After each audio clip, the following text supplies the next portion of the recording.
So it is kind of the ultimate paradox of the corporate ladder, right? Yeah. Like the higher you climb, the more you dream of just quitting to start your own Oh, business. absolutely. Yeah. But then, the higher you get, the less time you actually have to do it. Right. Because you're working 60 plus hours a week. Exactly. I mean, Yeah. you are sitting there in this sleek corporate office, staring at like a massive spreadsheet, just craving the freedom and the equity of calling your own shots. Sure. But the risk of starting from absolute zero is, well, it's paralyzing. I mean, you don't have the bandwidth to build a brand identity on your nights and Oh, weekends. no, of course not. Or, code a tech stack or map out an entire supply chain. Right. But what if the path out of the corporate grind wasn't launching some risky tech startup in Silicon Valley? Mm. What if it was actually stepping into a highly engineered, multi-million-dollar infrastructure Yeah. that is completely disguised as a neighborhood home service? Yeah. And, that is the exact pivot we see happening right now with high-level corporate professionals. Really? Yeah, they are realizing that they don't actually need to invent a brand new product to build wealth.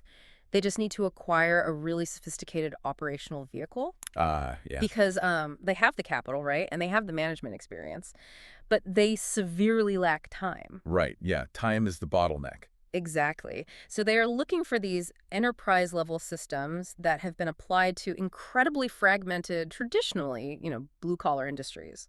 Which brings us to the core mission of today's deep dive. Hmm.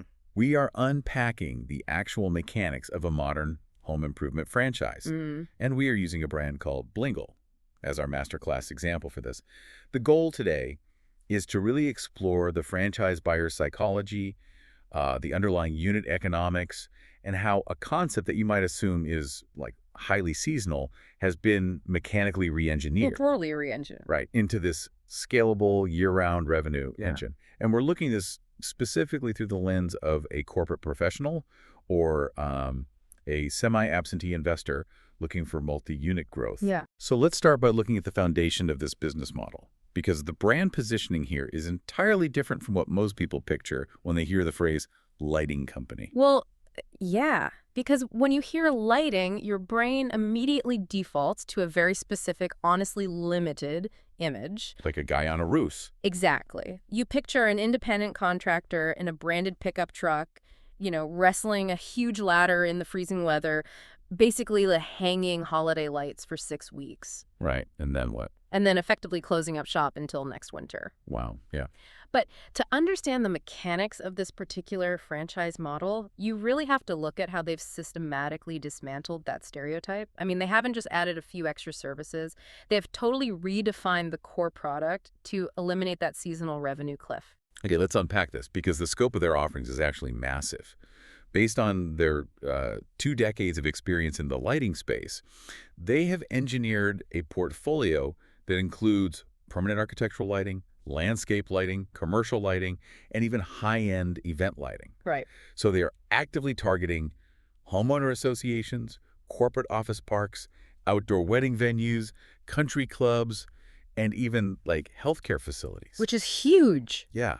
I mean, if you secure a hospital contract for exterior pathway lighting, that is year-round recurring maintenance, you are completely insulated from the calendar. It isn't a seasonal side gig at that point. It sounds more like the Apple Store of curb appeal. I like that. Right, like a luxury year-round subscription to just making your property look incredible. And what's fascinating here is how it completely shifts the operational reality of the business. How so? Well, if you are a multi-unit operator or an executive leaving the corporate world, you simply cannot build a sustainable, scalable enterprise on 6 weeks of highly concentrated holiday revenue. Because it's just too volatile. Exactly. And you can't retain top-tier employees if you have to lay them all off in February. Oh, wow. Yeah, that's a great point. So by diversifying into the commercial and hospitality sectors, the franchise transforms from this seasonal hustle into basically an asset management company. Okay, so you are managing long-term contracts and B2B relationships That's right. rather than just chasing one-off residential jobs. That is the crucial distinction, yes, because commercial clients,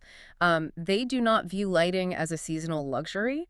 They view it as a critical operational necessity. Oh, interesting. Give me an example. Think about a restaurant. A restaurant relies on patio lighting to maximize its square footage and actually generate revenue during the evening dinner rush. Right. If the patio is dark, they lose those tables. Exactly. Or consider a corporate campus. this, they utilize landscape lighting for security and liability mitigation. Ah, okay. So when a franchise steps into this model, they are stepping into a B2B sales environment where the cash flow is predictable.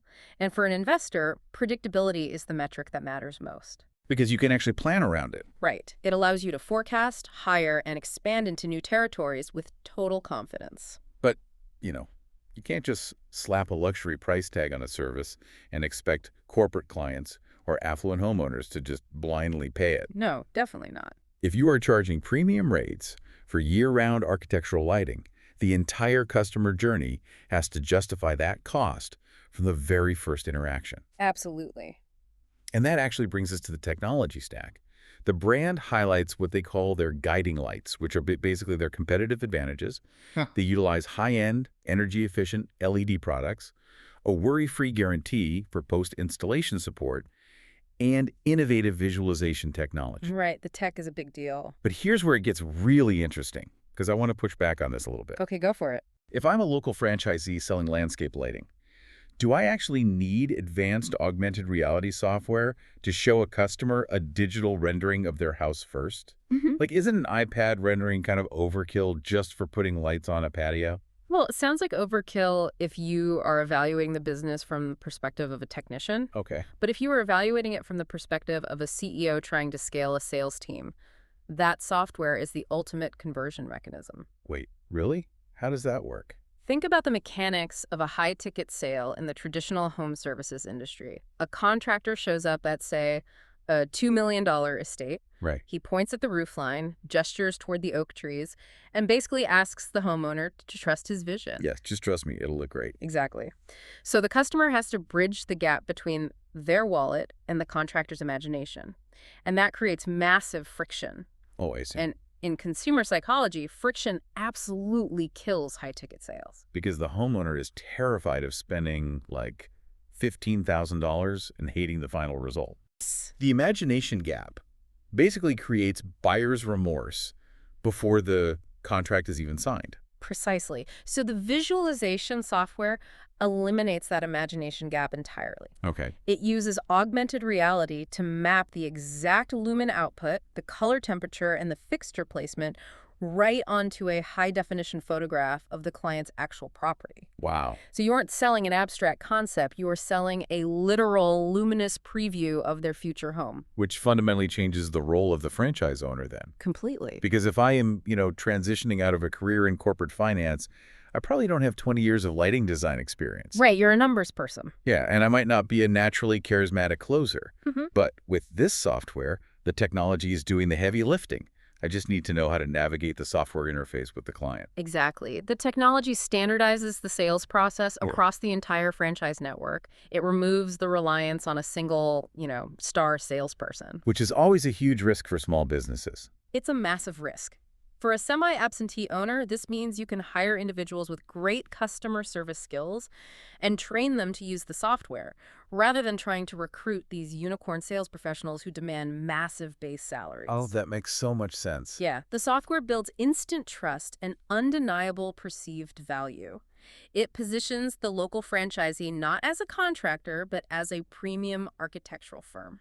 And because you are positioned as a premium firm, you can command a luxury ticket price. I mean, the energy-efficient LEDs aren't sold as simple light bulbs. They are positioned as architectural enhancements. Exactly right. And when you pair that high-end product and the visualization software with their worry-free guarantee, which, by the way, promises to handle any post-installation maintenance or troubleshooting, you have basically engineered a sales funnel designed for high conversion. Yes, it's highly calibrated. But getting the signature on the contract is really only half the battle, right? You still have to fulfill the service and operate the business day to day. Right, execution is everything. Which brings us to the operational infrastructure. Looking at the mechanics here, this franchise is backed by Horsepower Brands, which is a massive player in the space since 2012. And they have built an incredible 250-person headquarters explicitly to support their network, complete with a nationwide call center. And this raises an important question because this is where we transition from discussing the product to analyzing the corporate infrastructure, which is what a franchise buyer is actually purchasing. Right.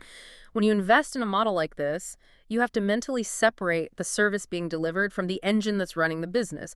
You aren't buying ladders and bulbs. You are buying an enterprise-level infrastructure. So what does this all mean? Like, let's map out how that engine actually functions in the real world, because national call center can sound a bit abstract. Imagine you are the franchisee. It is a Friday afternoon in October. A massive storm just rolled through your territory, and you have a dozen clients, including, say, a restaurant manager whose patio lights just went out right before the dinner rush, and they're all calling for emergency service at the exact same time. It's a total nightmare scenario. Right. So in a traditional small business model, what happens? Well, in a traditional model, the system just collapses. Yeah. The owner is likely out in the field, maybe climbing a ladder or driving a truck. Their cell phone is just ringing nonstop. Oh, man. They are frantically listening to voicemails, trying to soothe angry clients, attempting to route technicians, and simultaneously, this is the worst part, ignoring new inbound sales leads because they are entirely consumed by operational triage. Wow, yeah. The owner literally becomes the primary bottleneck preventing the business from growing. This is the exact mechanism that traps most local service businesses under $1 million in revenue. Okay, so if I'm an owner in this franchise model, does this mean I'm not the one frantically answering my cell phone at 8 p.m.? How does that 250-person headquarters change that Friday afternoon crisis? It changes everything. With this franchisor's infrastructure, those inbound calls do not go to a stressed owner's cell phone. Okay. They route directly into the nationwide call center. You have trained professionals at headquarters who answer the phone under the local brand name. They field the inquiries. They de-escalate the panicked restaurant manager. They integrate the service request directly into the franchisee's CRM. And they even schedule the local technicians based on optimized routing algorithms. Well, the franchisee is just, what, overseeing the dashboard? Exactly. They are managing the data, not answering frantic phone calls. That is incredible. It is the defining characteristic of a semi-absentee model. It allows the franchise owner to actually act as a CEO. Right. Your daily mandate is to manage your general manager, review your profit and loss statements, and drive localized networking with commercial property managers. You are explicitly removed from the daily grind of dispatching and customer service triage. So that 250-person HQ provides a massive safety net. Exactly. It's an enterprise-level safety net that an independent mom-and-pop startup simply cannot afford to build on their own. It's basically the structural difference between working in the daily operations of your business and working on the strategic growth of your business. 100%. The franchisor has intentionally absorbed the most chaotic, time-consuming parts of the customer lifecycle to free up the franchisee's bandwidth for multi-unit expansion. Yes. But that infrastructure does not come cheap. We need to look at the financial reality and the unit economics required to participate in this system. Right. Let's get into the numbers. The barrier to entry here is pretty significant. A candidate needs a minimum net worth of $400,000 and a liquid cash requirement of $75,000. The total initial investment ranges between roughly $281,000 and $419,000. And on top of that, there's an ongoing 8.5% royalty fee locked in for a 10-year renewable term. Now, wait, let's pause on that 8.5% royalty, because that is a real slice of the pie. It is. If I'm a franchisee who just utilized the AR software to close a $30,000 commercial patio lighting deal, I am handing over more than $2,500 of that straight back to corporate. Right. As an investor looking at the bottom line, I have to ask myself, how do I justify giving up that percentage of my gross every single month for 10 years? Well, it is the single most common point of friction for anyone analyzing a franchise disclosure document. It feels like an aggressive tax. It really does. But you have to synthesize every operational mechanism we just discussed to understand the true unit economics at play here.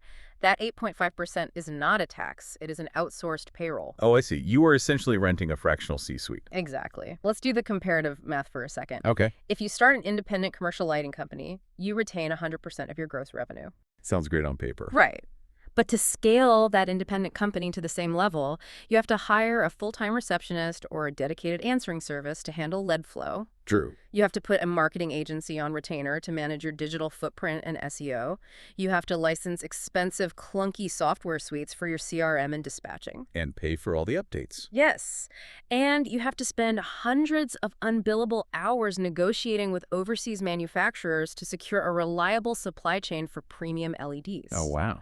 By the time you piece together all of those fragmented departments in-house, your operational overhead far exceeds 8.5% of your gross. And more importantly, you are absorbing 100% of the headache of managing those departments. Yeah. Like if your receptionist quits, you are back to answering the phone. Exactly. And that leads to the concept of opportunity cost. Right.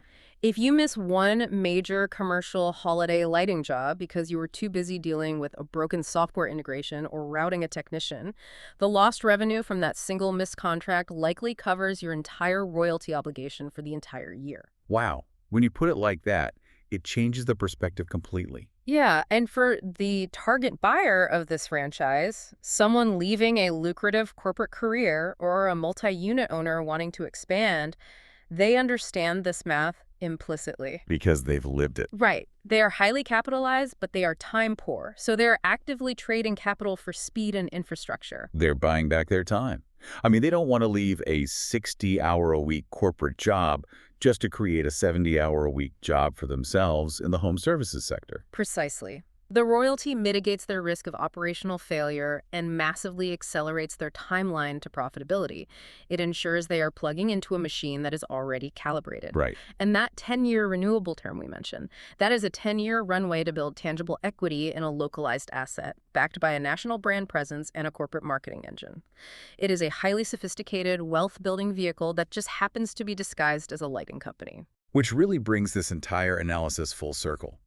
Success in franchising isn't just about loving the product, as we've seen through this masterclass breakdown of Blingle. No, not at all. You do not need to have a deep, abiding love for LED diodes or landscape architecture or copper wiring. Thank goodness. Right. Success is entirely about aligning your personal lifestyle goals and your investment parameters with a brand-specific operational infrastructure and unit economics. Exactly. If you require year-round, predictable revenue to scale, you need a model engineered with B2B commercial service lines.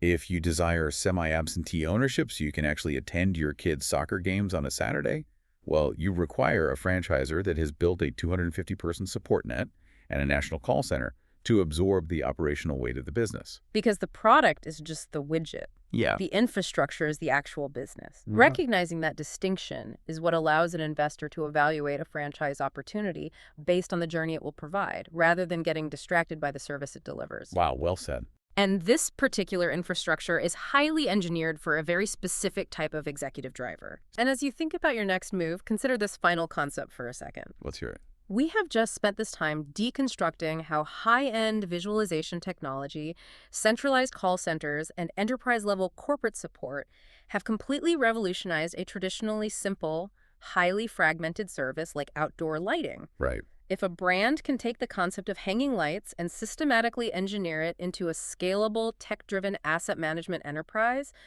look around your own local community. What other traditionally mom-and-pop blue-collar industries are sitting there right now operating on clipboards and cell phones completely ripe for this exact kind of high-tech, centralized franchise takeover? Oh man, that is the question to keep you analyzing the market.